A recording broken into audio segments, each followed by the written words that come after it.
Hello and welcome to our weekly Angel Oracle card reading for week commencing the 1st of October 2018.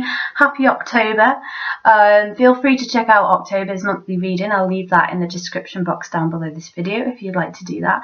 And just thank you so much for joining me here for the start of this brand new month. This month we're going to be using the Energy Oracle cards, and as we've been doing in the reading for the last few weeks, when I pull card 1, 2 or 3, just think of the number that you're most drawn to. All of the cards in the spread may have some relevance to you, but the card number that you're drawn to mostly is going to be most prevalent for you this week.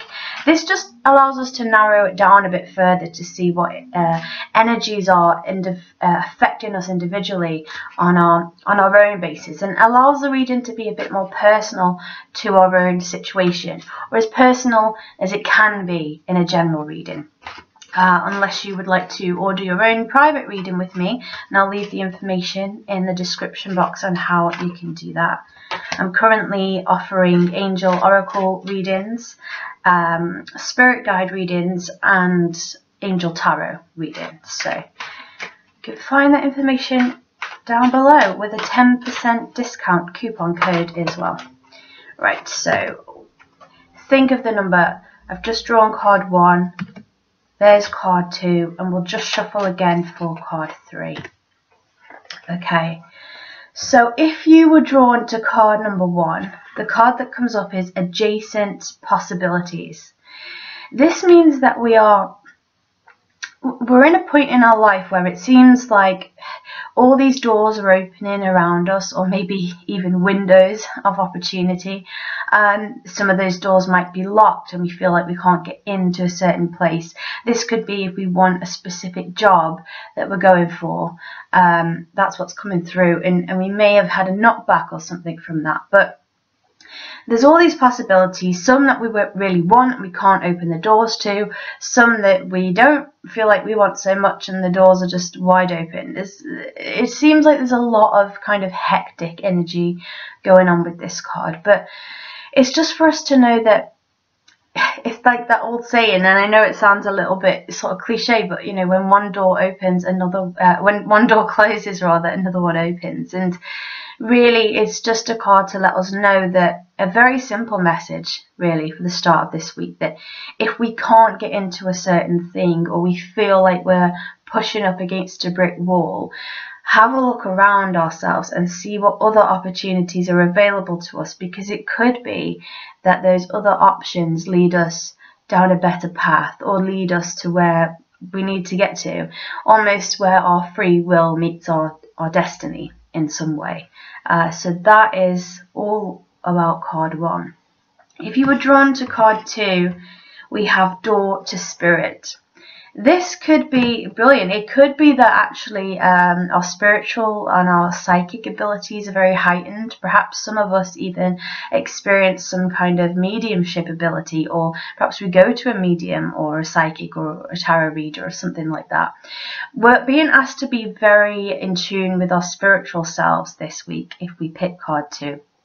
And this goes for all of us, but for the people that pick card 2, this is extra important for you. It could be that we're connecting more to our spirit guides or spirit animals, researching new religions or spiritual practices, a bit like last week, but it's more like we have this shift. It could be that we have some kind of it could be as dramatic as a sort of enlightening experience where we have an out-of-body experience or something like that. So this door to spirit is just flying open.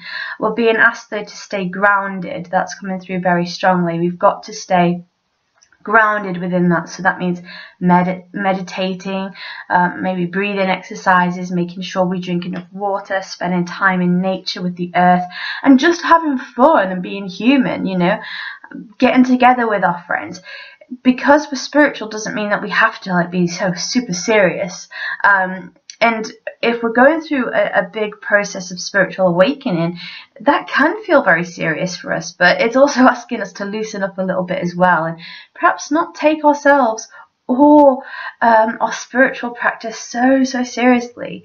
That might sound a bit controversial, but we've got to remember that we're human beings, very earthly body, very earthly plane, and to enjoy that as well, because we do all go back to spirit in the end. And so why not enjoy our physical human existence while we're here? It's just a bit of a reminder really for the middle of the week. For the card 2 rather. And if you were drawn to card 3, we have Angel of Love. So if we're drawn to card 3, it could be that romance really potentially could be on the horizon. It's kind of asking us to, it's not necessarily, this card isn't necessarily saying get out and meet someone. That's not what I'm getting from it. It's more internal work that we need to do to open our hearts to that love. Perhaps we are in a relationship, but our hearts have closed over a little bit, not because of the other person, but just because we're dealing with our own stuff. So really, if if we were drawn to card 3, it's asking us to do some healing work on our heart chakra, perhaps even our throat chakra. Let some tears go, but get excited about new love and new possibilities in our life, and to know that we all deserve to have that level of love in our lives. We all deserve to feel fulfilled in that way, and it is possible. It is possible to have that deep spiritual soul connection with another person. It really is. And so allowing ourselves to believe that, even if we've been betrayed or hurt in the past, moving forwards with this new sense of positivity and this new sense of things are possible. So just to recap for this week in general, for all of us, there are other windows or doors of opportunity, but we might have to do a bit of digging and get a bit creative about finding them. Daughter spirit, we're being asked to really focus on our spiritual growth this week, but also to know that we're an earthly being and we should enjoy the process of being human, and also that we can open our hearts to love, but it may take some inner healing first. We may have to release some hurts and deal with our own emotional pain before that comes, perhaps. So I hope that the readings made sense for you this week. I'm so looking forward already for next week's reading and connecting with you again. I would so love it if you left a comment for me to reply to, so we can get to know each other better, or even liked and shared, subscribe to this channel. I'd be absolutely over the moon. Until we speak again next week, I'm sending you so much love and many blessings. Lots of love, Alyssa.